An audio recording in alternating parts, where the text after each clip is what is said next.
Neighbor's shed encroaches on our property, stalling house plans for over a year.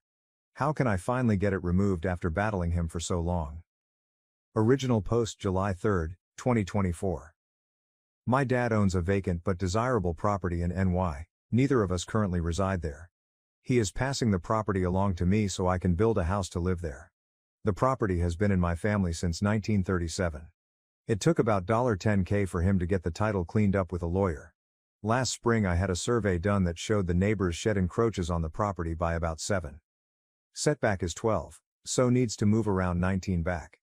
The neighbor even said to my surveyor that my dad should just sell him the land. With this encroachment my dad is unable to pass along a clean title to me, and without a clean title I'm not able to secure a home building loan. I was going to work with the neighbor to amicably remove the shed, but he swiftly blocked my number and didn't answer his door when I was in town last August. I looked into the town codes and the penalty for the violation is $100 a week. He also does not have a permit for this shed, which is necessary per the town's code of any structure over 120 square feet requiring a permit. Since I didn't live there, I got the city involved. The building inspector told him to remove the shed from our property. Neighbor ignored and refused for about 5 months. Then the building inspector had the city attorney write him a letter in January giving him 60 days to respond. The inspector has not given us a copy of the letter. We've requested it multiple times now, so I'm unsure of what all was said in the letter. I've also requested that the inspector enforce the penalties as well as an injunction to padlock his shed for further use. Those requests were ignored as well. We didn't hear back for about 90 days from the neighbor after the attorney's letter, but he agreed to move the shed. Woohoo, right? He then said we need to get surveyors to pin where he should move his shed so he doesn't have to do it twice. We have 3 different surveys of the property, and there are pins at each corner. I called our surveyor and it would be $700 to mark where he should move the shed. I felt that I shouldn't be responsible for getting his shed into compliance. This is his violation and I've been patiently waiting and delaying an entire year. I don't care if he isn't within the full means of the 12 setback, he just needs it off my property to appease me at this point. Initially I was willing to get the surveyor out again and pay for it, but my concern is that if we do that he's still not going to move it in a timely manner and keep moving the goalposts for us. Neighbor even said it would take 5 months after we pin the property. I don't know why he thinks it will take 5 months to move the shed. I called around and got a quote from shed movers. One said they could do it next week for $575. I've got a lawyer in my back pocket who will be my last-ditch effort. It's expensive. A letter alone will be $1,500, and will take a long time, so I don't love that idea. He said we could do a revocable license for the bit of land, but I'm not giving the neighbor anything at this point. I want to put a driveway and definitely a fence there now too, so I'll need that land. At this point I understand why my neighbor is being a jerk. He wants to get away with whatever he can. But I can't understand why the building inspector is letting him get away with everything. Why no penalties? Why no injunctions? He was very unhappy when I called the town clerk and asked for more information because the inspector doesn't answer mine. He's been so ineffective on this and it's having real repercussions for us. We're renting in an HCOL area that we don't like and would love to have made progress this year to move ASAP. The neighbor should have racked up at least $4,400 in penalties so far, and an additional $2K for the 5 months he wants to tack on. I feel like that would invoke actual pressure for him to move it, right? So what is my next step here to get this done ASAP? Is there someone above the inspector with the city that can help me with this? How can I get the town to actually enforce the movement of this shed and its penalties without being such wet noodles about it? Any ideas? Relevant comments. Turk Gonzo, 75. This is brutal. Once this is all settled and your house is done, you're going to have to live next door to that asshole. OOP, IKR. We're budgeting for a very big fence and floodlights. SLP 1965. Does this neighbor have connections with the government? Is it a good old boy kind of place? Seems so fishy. OOP. You're not the first one to ask this exact same question with the same phrasing. I don't believe so. I think the inspector is just ineffective, but who knows? Commenter, it's on your family's property. I'd burn it down. OOP, ha, yeah, trust me. We've thought about that a million times. Editor's note. OOP rehashes the OG post, editing that part out. So yeah, everyone wants me to burn this shed down, bulldoze it, see it on the property line, or just move it myself. This is in a small town in NY. I don't want to cause waves with neighbors and I need the building inspector to not hate me when I build my house. I'm not going to destroy his property but I'm interested in moving it myself. Is it legal for me to do that since he's been given so many notices and the town has ordered it to be moved? If I give him a notice, is that enough or do we need to have an attorney write a letter? My concern is that our neighbor seems like he's got money to mess with us and I don't want any repercussions falling on my dad. I'm afraid he'd sue for some kind of damages or trespassing or something. IDK, he's a jerk. Could we be held liable for this even if we give warning? What are my actual options here and how to go about this with the lowest risk of repercussions? Update September 11, 2024. So a few weeks back I went to Home Depot and we bought a sawzall. We went to the neighbor's property in the middle of the night and, nah, not really. For all you burn it downers and sawzall it sayers, my attorney said by no means do anything like that. He said do not touch it, in any way, ever. So thank you to everyone for the solid and rational advice of talking to attorneys and, as frustrating as it is, utilizing our government resources as recounted below. So I escalated this with the town and bothered them to no end. I got all the way up to the town supervisor and he was very frustrated on my behalf. I told him I've been dealing with this situation for a year, that the neighbor has been told to move the shed by the inspector and town attorney, that I've already had 3 surveys of the land to prove the encroachment, and that the property is properly demarcated with pins. He asked why the building inspector was having yet another surveyor go out there and said he would just have someone measure where the shed needs to be moved using the survey. He says he will personally get involved in this and will give the neighbor 1 week to get his shed moved. I get a call back with him later that day with a junior building inspector, taking direction from the senior inspector while he's out of town. On the line and womp womp, he totally changes his tune. He said I have to get a surveyor to go out there to pin the property line again but specifically next to the shed. They could never answer me why it was my responsibility to pin a specific spot on my property for a shed that shouldn't exist there in the first place solely for the benefit of the neighbor figuring out how far back to move his shed to get it into compliance. I'm fuming now and I also figured out that the senior inspector forgot that I had sent him the 3rd survey showing the encroachment in the spring which should have begun the penalty violations. He also didn't provide that to the neighbor who needed it and had been asking for it. He just thought I didn't provide the survey. Even the junior inspector was embarrassed and frustrated for his lack of help and thoroughness with my case. At this point I'm still adamant that I don't want to get another surveyor out there, it will just take too long. I talked to a lawyer that would be less expensive than a surveyor and pretty much said this was a slam dunk win that would enforce the removal ASAP. We're still trying to tread lightly though so we don't piss off my future home's building inspector too much with the threats of using an attorney, but we desperately need results. My dad's an engineer and comes up with an idea that we present to the junior inspector. We'll use the shed as the property line pin to mark the setback for the neighbor. The shed is shown on the survey and we can see where the property line crosses through the shed, so we just need to measure and mark those places IRL. It's stupidly simple and similar to an idea I mentioned months ago about measuring the setback from the shed, but they approved it. I used the survey's CAD files to set up the measurements for where to pin the property line and 6 setback lines. In my last post the setbacks were at 12, but changed at some point that month. Another piece of important information that the building inspector forgot to mention to me. When my dad and husband went out to go mark the shed using line of sight, they met up with the neighbor and he was so unbelievably nice. Mind you, we've all been blocked, ignored, had our no trespassing signs taken down and been told in the past that we should just sell him the property. Now he's making friends with my husband, giving him a tour of his house, talking Scotch, sharing contractor info with him, etc. I'm baffled hearing this and don't trust it but welcome it for the moment. Then my husband tells me the neighbor's wife is rude to him and pissed that we didn't get the additional survey, didn't like that we were doing it this way, etc. The neighbor hushes her and she goes off to pout the rest of the day. My theory is that maybe the wife is the one doing all the blocking and snagging this up. The neighbor apparently had a heart attack earlier this year so I wonder if she took over his communications. When this first started last year they mentioned that they tried to buy our property so their son could live on it. Apparently it's just her son, his stepson. I think she drove some of this conflict and he may be giving it up or just changing his tune after his heart attack. Ever since then he's been friendly toward us which I'm relieved about. So after the pinning of the property line and marking the 6 setback the building inspector approved our work and then gave the neighbor another month to get this scheduled with a mover and finally moved. After about a month and a half I didn't hear from the inspector so we gave the town a call. It had been moved.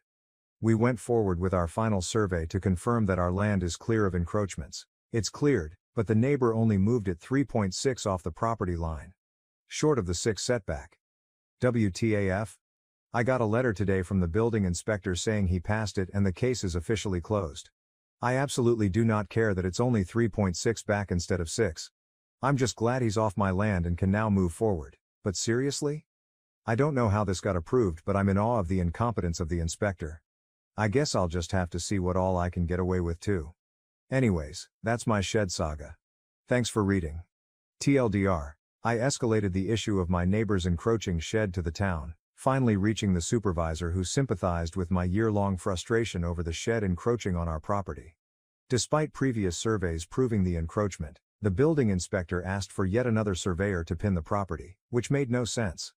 After much back and forth, my dad, an engineer, suggested using the shed itself as a marker for the property line. Surprisingly, the junior inspector approved this. When my dad and husband marked the property line, the neighbor, once uncooperative, was suddenly friendly. After some delays, the shed was moved, though only 3.6 feet instead of the required 6 feet. Despite the inspector closing the case, I'm relieved it's off my land and can finally move forward, though baffled by the whole ordeal. After 12 years together and 4 years of marriage, my husband wants to try polyamory after falling for someone else. Original post. Hi. I've been married to my hubby for 4 years and we've been together for 12 years. After a lot of financial struggle, we bought a house and we are now planning to get kids. A few months ago, my husband felt sick and had to stay home for a while. He decided to pick up an online game and started having weekly sessions with a group of players. Among them is a girl, 30, I think, and long story short, he fell in love with her.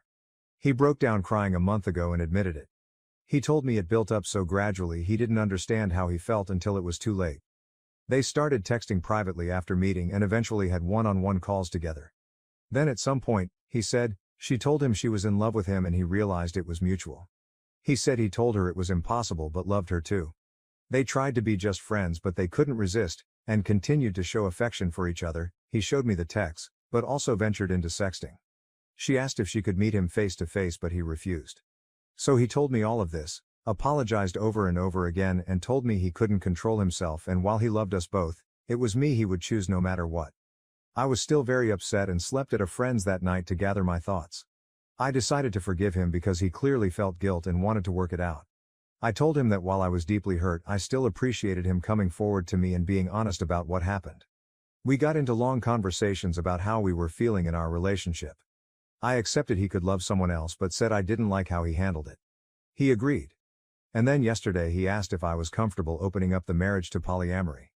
He said he still wanted to live with me and have kids but can't erase nor ignore the feelings he has for her. He says he wants to do it right and let us both see other people, with clear boundaries and communication and still be present for one another. I'm gonna be honest, it made me very uncomfortable at first. We have several friends who are poly, I know more or less how it works. But I never really thought about getting into it myself. I am not against it, it just never crossed my mind before. I am trying to think it through but it's a lot to take in. Sorry my writing is probably messy but it's kind of hard to focus. I guess it's too early to decide and we have a lot more to discuss beforehand, but still. Could you guys give me your opinions on this? Thanks a lot. Top comments. Commenter 1, I'd be divorcing so fast. Dog of the bone. So he cheated and now wants to be able to keep cheating by calling it poly, lol. Come on, do not have kids with this man for the love of God, and if you have any self-respect you'll be serving him divorce papers as soon as possible. Sorry your husband is a cheating ass. Swamp Cats, you got married under the assumption you would remain monogamous. He is trying to fundamentally change the nature of your relationship. If I were you, I would drop any attempts at conceiving and figure out your next steps. Personally, I would not stay with someone who desired an open relationship. You need to decide if it's something you're willing to entertain or not. Update 1. First off, sorry I didn't reply to all your comments. I am very thankful for them, they helped me realize hard, but fair, truths about the whole situation. I waited for a bit to think about it all and had multiple long discussions with my husband. I wanted to confront him before making a final decision. To answer some of your questions, the other girl wanted to meet him, but they never did. Partly because my husband refused, but honestly, mostly because she lives too far from here. I still got checked for STDs though, and I'm clean, yay. As for our polyamory friends, they apparently were the ones who suggested he go down the polyamory road. I stopped talking to them for now. I'll deal with the bigger problem first. I told him his actions hurt me deeply and that while I appreciated him admitting his affair, it was still infidelity. I told him what you guys said, that turning it into polyamory was merely greenlighting the affair after the fact. That polyamory should be built on mutual trust and communication, which he already broke. That I didn't feel respected. It destroyed him. He said he already knew, deep down, but didn't want to admit it, neither to me nor to himself. We both screamed and cried a lot.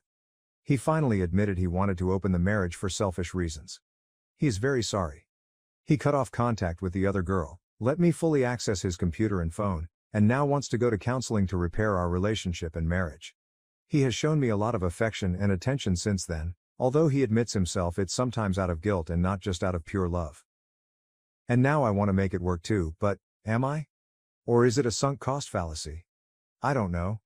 Our first session is in 2 months, the earliest we could get, and every day I change my mind. Literally yesterday I wanted to leave him, while today I think it's worth giving it a try. Because we've known each other for so long, we understand each other on a very deep level, share a lot of interests and have already built so much together. He was there for me during hard parts of my life. He took responsibility for his actions and is really trying. Plus, if I leave him, I'd have to start my life nearly from scratch. Find a new place to live, go back into dating for the first time in 12 years. I don't want to lose everything. It sounds very hard and scary. Am I not too old for this? But at the same time, that's a form of denial, isn't it? It doesn't matter if those years were good, it's not going to be the same. Even if he gains my trust back, even if I forgive him, I'll never forget. I think he is genuinely remorseful, but isn't it too late for that? I am too empathetic, him being present now doesn't erase what was done. Do I want to stay not because I still believe in this relationship, but because I don't have the strength to ask for a divorce? Because it's the easy choice, some kind of codependency? I have no idea. I can picture both paths clearly, and it's tearing me apart. I am lost, maybe even more than I was when I wrote my previous post. I've lost sleep and appetite, and I'm not sure I enjoy anything in my life anymore. I booked an appointment with a psychologist, for me alone, to help with this whole thing. I am sorry. At this point, I am rambling. I know I am the only one who can decide what's okay and comfortable for me or not. It's ultimately my choice and my choice only. The emotional hell I'm going through just makes thinking about that choice very hard and paralyzing. I'll go to both therapies and try to see what to do from here. I'll try to update, but it's probably going to take a while. I am sorry. I want to thank you again for your support, and I am sending you guys a lot of love. Edit. A couple of infos I should have mentioned but didn't because putting all of that into writing without omitting something is much harder than I thought. He cut off contact with her because once he told him he was married and wanted us both, she just ran away and broke up with him. There are times since then where my husband starts feeling sad or angry because of what's basically withdrawal. And for that he's smart, least sensible enough not to blame me. What kind of marriage did we have before this crisis? It will sound so naive. It's my first and only romantic relationship. We were very close and basically grew as adults together. We could talk about anything and understand each other. We shared the same values and interests. What changed? I think we got into a routine and he got bored. During our argument he said he was addicted to the attention the girl was giving him and that he felt I didn't show him I was in love with him enough anymore. I told him that even if it was true, he should have told me instead of having an affair. On one hand I have my faults too and I could accept this as one of them. On the other I was taking care of him and the house while he was sick. I don't think he believes it, I don't think he means it. But it makes me wonder whether I was actually a good wife for him.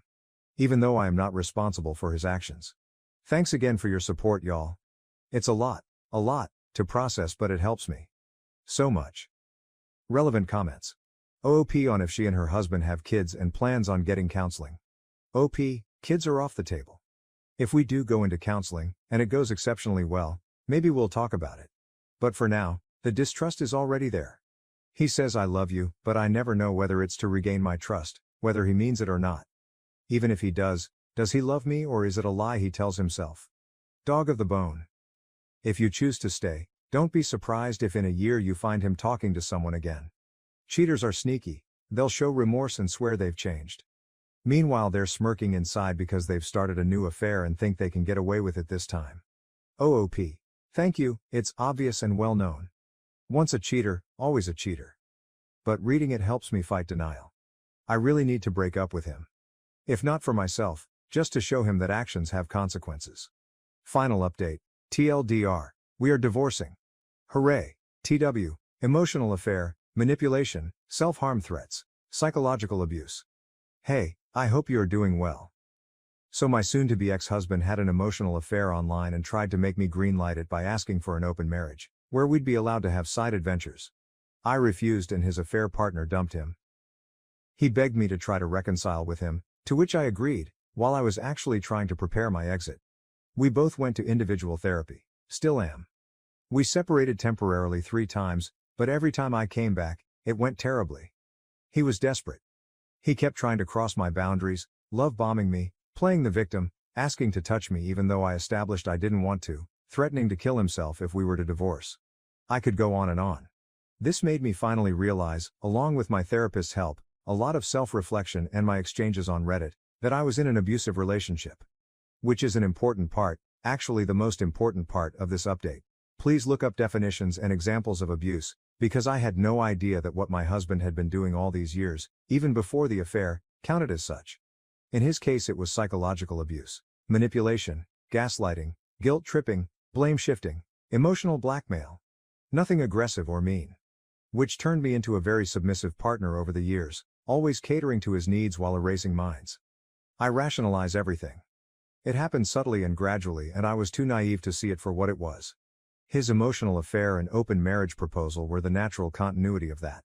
Of course, the more I tried to get away from him, the more manipulative he got. Now that I was aware of it, I knew what he was doing. But fighting years of conditioning, even if you recognize it and succeed, is kicking exhausting and disarming. So, earlier today, I brought a friend home to assist me. We sat down, the 3 of us, and I told my husband we were over and I handed him the papers. It might sound dumb, but it's genuinely one of the hardest things I've ever done in my life. I was terrified. Yet he agreed. He repeatedly asked me if I was sure. He reminded me of the family we were planning to have and of our best memories together. Was it all for nothing? Apparently, yes. He was heartbroken. Clearly mad and frustrated. But still, he agreed. He signed them and went back to his parents for now. We still have to go through the whole procedure, separate our assets, decide what to do with the house and all. And he still wants us to go to marriage counseling. But right now, I feel free, for the first time in months. The last hours have been a mix of tears, celebration and godly, restful sleep. And I have to thank you guys again, because my first Reddit post was the wake-up call I needed to eventually, finally, get here. Better late than never. Thank you so much. Lot of love to you all. Relevant comments. Fiona 7305. He reminded me of the family we were planning to have and of our best memories together. Was it all for nothing? Apparently, yes. He was heartbroken. That's a special kind of asshole. Was it all for nothing? After cheating on his partner. He sounds like an insufferable dickhead, honestly. Congrats on your freedom. OOP, I know, right? The hypocrisy, the nerves of this man. The worst part is that he appears very charming to everyone who knows him, myself included. Hell, a lot of people from our circle, who are aware of what he did, still think he's a good person who just lost himself for a while. I guess it's hard to accept that the ones we love can be terrible people too. Any decision, 470.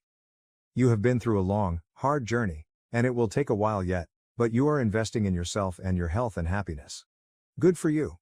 Continue self-care, and practice safety and security. Slow down and heal so that you will be strong and ready to seek and recognize true love. Wishing you a joyous future. You can do this. Oop, thank you. I'll do my best. I like to think the hardest part is behind me, but this story taught me to expect the worst. Whatever happens though, from now on, it's me first. I deserve love and happiness and I'll fight for it. Update 3, my previous post should have been the final update. I wish, God I wish. But no, of course not. Of course it got worse again. Fuck my life. After my soon-to-be ex-husband signed the divorce papers, we went no contact, or at least, I tried to. He still sent me text messages, voice messages, and tried to call me multiple times. He even sent me a long letter full of statements such as, I'm concerned that your mental health is deteriorating. I believe you need antidepressants to help you feel like yourself again. Or, your trauma is understandable, but it probably makes you want to punish me by making irrational decisions, like divorce. Or, I am afraid you are surrounding yourself with questionable influences that have bad agendas. Please let me help you see it through. He claimed that the crisis was just as hard for him as it was for me. People told me he was escalating and that I should protect myself. I should have listened immediately, but I didn't react soon enough. Then he came to our street. He arrived uninvited and pleaded with me to give him a second chance. He said he wanted to be there for me and for us, insisting that he didn't deserve any of this. I started to feel distressed. He saw that I was unwell and wanted to comfort me, so he hugged me. But I didn't want to be touched. I'm pretty sure I told him no. I think I screamed no multiple times, but my memory is fuzzy. Either I misremember, or I did say no and he ignored it and didn't stop. I know it's just a hug, but it triggered a severe panic attack. He called emergency services, telling them he was worried about me because I wasn't myself. I had to ask the paramedics to make him leave. After that, he told me he was there for me if I needed him, but he thought we needed space. He contacted half of our social circle to inform them that I was unwell and needed support, our mutual friends, my colleagues, our neighbors, my physician. People reached out of the blue to ask if I was okay. I became paranoid, unsure of who to trust anymore. Close friends, my therapist, and people here helped me see things more clearly. My lawyer filed a restraining order against him, but unfortunately, it was refused. Not enough concrete evidence of a threat, apparently. I want to scream? We submitted a second request, which is currently being reviewed. In the meantime, I've moved into an apartment of my own. He doesn't know where I live, hell, almost nobody does. I constantly wonder how he reacted when he found out. I'm still paying my half of the mortgage because nothing has been decided regarding our house yet. It's financially very hard for me, but I do feel safer. I am feeling much better, although I remain haunted by constant stress, sleep disorders, nightmares, nervous tics, random bursts of tears and rushes of anxiety. My physician prescribed me sedatives, they do make it easier. I realize I'm isolating myself more and more. I try to fight it, but I'm really afraid that sensitive information could leak, even accidentally. I've started reaching out to my closest friends again, as much as I can. I'm trying to come back here on Reddit. I keep going to therapy, it's necessary. Because one part of me, the part he cultivated for so long, urges me to stop all of this. To go back to the house, cancel the restraining order, cancel the divorce, call him, apologize, and repair our relationship. It would be insane. I am not going to do that. I do not listen to that little voice. I don't. But when your defenses are attacked over and over again, it becomes incredibly hard to reason properly. I can't wait for the divorce to be over. I just want to move on. I want all of this to be behind me. I'm sorry this is bleak. I wish I would have left sooner. I just hope this can help someone. Anyone. Relevant comments. OOP needs to get cameras for her new place. OP, I already have a Ring doorbell. I am waiting for this month's salary, which should probably arrive today or tomorrow, to buy additional cameras. I also got my landlord's authorization to add latches to the door. I hope this will help. OOP talks with her therapist about how manipulative her ex is. OOP, my therapist is aware. She stopped putting gloves on a while ago and straight up said his behavior is abusive. She encouraged me to move out and gave me a lot of grounding and breathing exercises to help me when it gets overwhelming. As I said in another comment, I'll see if I can find someone else, maybe specialized in trauma, but the waiting list can be very long here. I've been journaling for a few months now and it's true that it helps a lot. As for my friends, I have a couple ones I really trust and they already know everything. I am trying to find a balance between venting to them about all of this and keeping some lighter, positive interactions. Anyway, thanks for your support. It means a lot to me.